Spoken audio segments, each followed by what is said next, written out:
To Ekta commerce classes. +1 की economics में micro economics हम लोग कर रहे हैं। Unit 6 price elasticity of demand हम लोगों ने स्टार्ट किया हुआ है। उसमें हम लोग जो परसेंटेज चेंज मेथड है up to that topic complete कर चुके हैं। अगर आप में से किसी ने वीडियो वॉच ना की हो तो आई बटन पर क्लिक करके चेक कर सकते हैं। स्क्रीन पर टच करते ही आपको बटन मिल जाएगा। तो देखो आज जो नेक्स्ट टॉपिक है वो करने जा रहे हैं distinct situations of elasticity of demand. जो इलास्टिसिटी ऑफ डिमांड है उसकी कुछ अलग अलग सिचुएशंस पढ़ेंगे। उससे पहले एक छोटा सा टॉपिक डिस्कस करने जा रहे हैं स्लोप ऑफ डिमांड का। हम लोगों ने डिमांड के प्रीवियस चैप्टर में स्टडी किया था कि जो डिमांड और प्राइस है means price and quantity demanded उनके बीच में इन्वर्स रिलेशन होता है, जिस वजह से जो हमारा डिमांड कर्व है दैट इज़ डाउनवर्ड स्लोपिंग। ये तो एक सिचुएशन हमने पढ़ी। जनरली जो पाया जाता है मार्केट के अंदर कि प्राइस के बढ़ने से डिमांड कम होता है, प्राइस के कम होने से डिमांड बढ़ जाता है। तो इसकी वजह से ये डिमांड कर्व की स्लोप क्या है, डाउनवर्ड स्लोपिंग। इतना हम लोग इन्वर्स रिलेशनशिप की वजह से डाउनवर्ड स्लोपिंग है, इतना हम लोग डिस्कस कर चुके थे प्रीवियस वीडियोज़ में, प्रीवियस चैप्टर के वीडियोज़ में। तो देखो ये हमने थ्योरेटिकल पॉइंट से पढ़ा कि डाउनवर्ड स्लोपिंग है क्योंकि इन्वर्स रिलेशनशिप है। पर यहाँ पर जो फॉर्मूला है अगर आपको पूछ लिया जाता है what is the formula for slope of demand curve, demand curve की स्लोप का फॉर्मूला आपको पूछा है तो that is equal to change in price divide by में चेंज इन क्वांटिटी डिमांडेड। मतलब कितना प्राइस में चेंज हुआ उसको मैं डिवाइड कर देती हूँ चेंज इन क्वांटिटी डिमांडेड से। लाइक देखो इस सिचुएशन के अंदर ये प्राइस था, ये क्वांटिटी थी। जैसे ही प्राइस कम हुआ क्वांटिटी डिमांडेड इंक्रीज हो गई। This is increased due to decrease in price. Price में चेंज हुआ इतना जिसकी वजह से क्वांटिटी डिमांडेड इंक्रीज हो गई इतने से। तो this divide by this change in price divide by में चेंज इन क्वांटिटी। सपोज ये 2 है, ये 3 है, लेट्स फॉर एग्जांपल। तो क्या होगा, change in price divide by में change in quantity that is 3, 2 by में 3। तो slope of demand curve is equal to change in price divide by में चेंज इन क्वांटिटी। समटाइम्स ये हमारे प्रैक्टिकल क्वेश्चंस जो भी हमने प्रीवियस वीडियोस में किए हैं उसमें भी आपको गिवन हो सकता है ये, तो हम लोग इसको यूज़ करते हैं प्रैक्टिकल्स के अंदर। देखो आपको इनिशियल प्राइस और क्वांटिटी क्वेश्चन में डायरेक्टली दे दी, उसके अलावा आपको क्या दिया हुआ है, स्लोप ऑफ डिमांड। आपको क्या दे दिया, स्लोप ऑफ डिमांड कर्व दे दिया हुआ और कुछ नहीं दिया, न्यू प्राइस न्यू क्वांटिटी।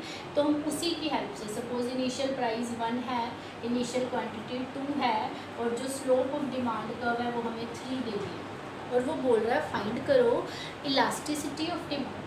क्या करना है, इलास्टिसिटी ऑफ डिमांड। अब इसका फॉर्मूला तो क्या है, P बाय में Q मल्टीप्लाई में change in Q divide by में चेंज इन P। यहाँ पर माइनस साइन लगता है। अब मुझे देखो P और Q दिया, ये दोनों तो दिए ही नहीं है, पर इनका एक वैल्यू दिया है, इनडायरेक्टली दिया है। P और Q की वैल्यू मुझे 1/2 दे रखी है ना, पर मुझे स्लोप दिया है 3। स्लोप मतलब change in P divide by में चेंज इन Q।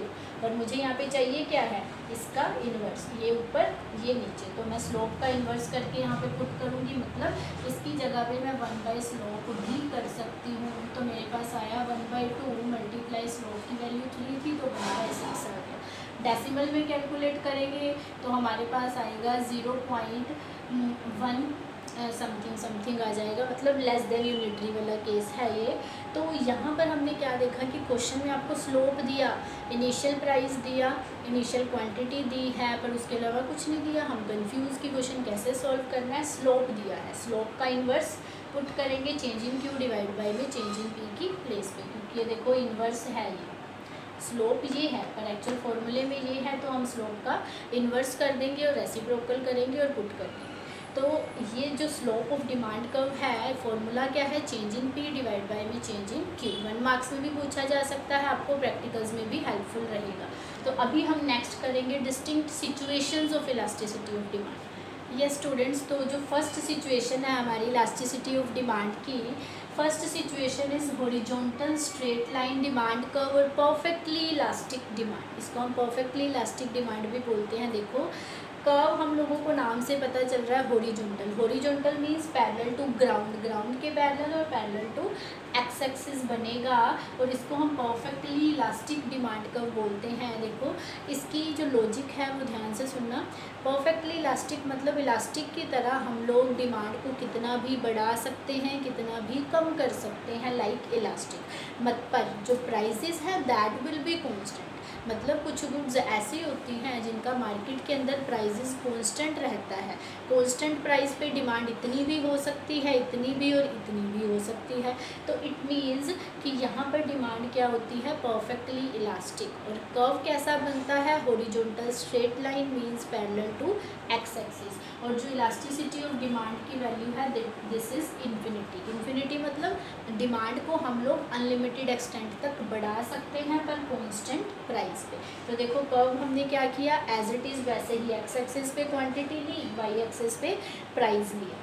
और कर्व कैसा बना, पैरेलल टू एक्स एक्सिस। क्यों, क्योंकि प्राइस क्या था, ओपी। ओपी प्राइस पे ही इनिशियली कितनी यूनिट्स डिमांड हो रही थी, ओ क्यू यूनिट डिमांड हो रही थी।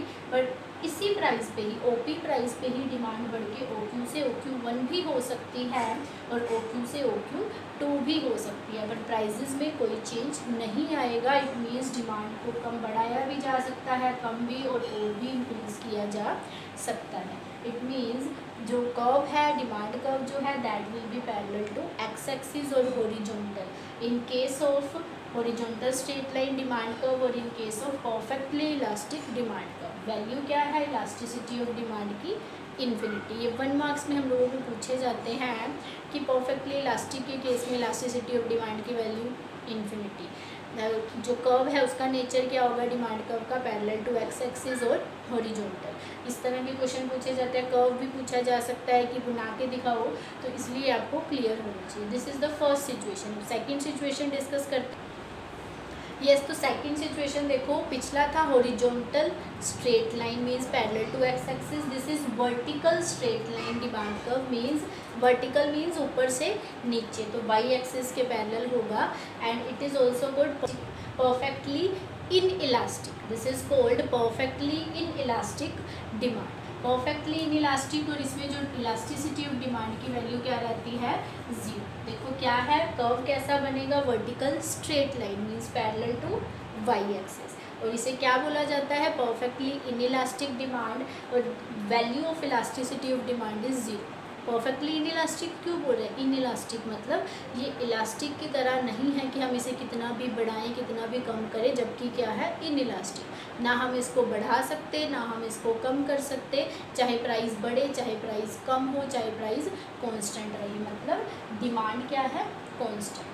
प्राइस चाहे OP था उस पर भी डिमांड थी OQ ही, जब प्राइस OP 1 हुआ तो भी डिमांड OQ है, और जब प्राइस OP 1 से या OP से OP 2 हुआ, डिक्रीज हुआ प्राइस, तो उस सिचुएशन में भी डिमांड कितनी है, OQ। मतलब डिमांड पे कोई इफेक्ट नहीं पड़ रहा, बिल्कुल इनइलास्टिक है, that is perfectly inelastic, no effect on demand of price. Price का डिमांड पर कोई भी फ़र्क नहीं पड़ रहा है। It means elasticity of demand is 0। तो अगर आपको पूछा जाता है in case of perfectly inelastic demand क्या वैल्यू होती है, 0। कर्व कैसा होता है, parallel to Y axis. This is vertical straight line curve. Yes students, तो जो थर्ड सिचुएशन है that is rectangular hyperbola demand curve, और इसको हम यूनिटरी इलास्टिक डिमांड भी बोलते हैं। That is elasticity of demand is equal to 1। Rectangular hyperbola means elasticity of demand is equal to 1। यहाँ पे देखो कर्व की शेप जो है वो किस तरह से बन रही है, रेक्टेंगुलर हाइपरबोला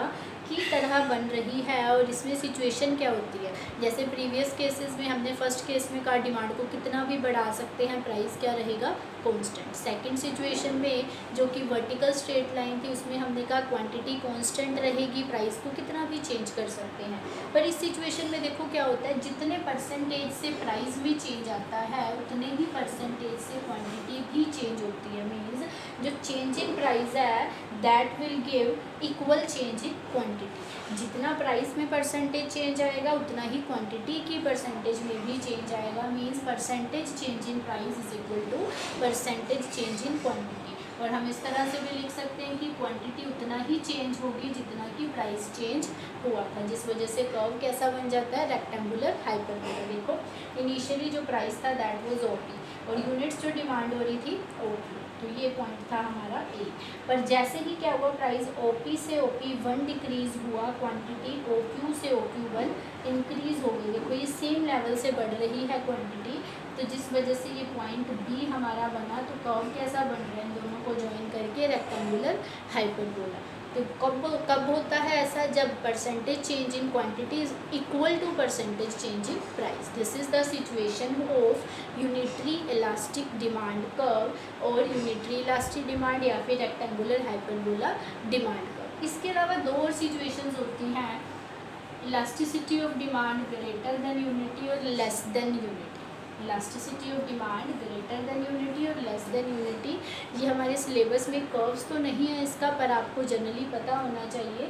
इसमें हमने कहा जितना परसेंटेज से प्राइस ही चेंज हुआ था उतने से ही डिमांड चेंज होगी, पर ग्रेटर देन में जो डिमांड होगी वो प्राइस से ज़्यादा चेंज होगी। मतलब percentage change in quantity will be greater than percentage change in price. कौन से केस में, elasticity of demand greater then 1, मतलब ग्रेटर देन यूनिटी। जो यहाँ पे डिमांड है, इलास्टिसिटी ऑफ डिमांड है, this is greater than unity और unitary percentage change in quantity is greater than percentage change in price. और अगर हम elasticity of demand less than 1 का केस करते हैं तो इसमें क्या हो जाता है, opposite. Percentage change in quantity जो है that will be less than percentage change in price. तो लेस देन यूनिटी के केस के अंदर क्या होगा, हमारा percentage change in quantity percentage change in price से कम होगा। और अगर ग्रेटर देन यूनिटी की बात करते हैं तो उसमें परसेंटेज चेंज इन क्वांटिटी ज़्यादा हो जाएगा परसेंटेज चेंज इन प्राइस। तो ये लास्ट की 3 सिचुएशंस है। इसका हमने कर्व सीखा है, रेक्टेंगुलर हाइपरबोला बनता है। अगर जनरली आपको पूछ भी लिया जाता है this is more elastic curve, this is less elastic curve, इसको हम मोर इलास्टिक और मोर लेस इलास्टिक भी बोल देते हैं, या फिर इसको इलास्टिक या फिर इसको इन इलास्टिक ऐसा भी बोल देते हैं। पर इनके कर्व्स हम लोगों को सिलेबस में नहीं है तो हम नहीं डिस्कस कर रहे हैं। तो 5 सिचुएशंस हमने जनरली की है, जिसमें से most important perfectly elastic, perfectly in elastic, after that unitary elastic, less than unitary elastic और मोर देन यूनिटरी इलास्टिक। तो 5 सिचुएशंस कर चुके हैं स्टूडेंट्स। अगर आपको कोई भी इशू रहता है, कोई भी प्रॉब्लम आती है तो कमेंट सेक्शन में पूछ सकते हैं आप लोग मुझसे। तो अगर वीडियो पसंद आए तो इसे लाइक, सब्सक्राइब और शेयर करना मत भूलिएगा। Thank you, have a nice day.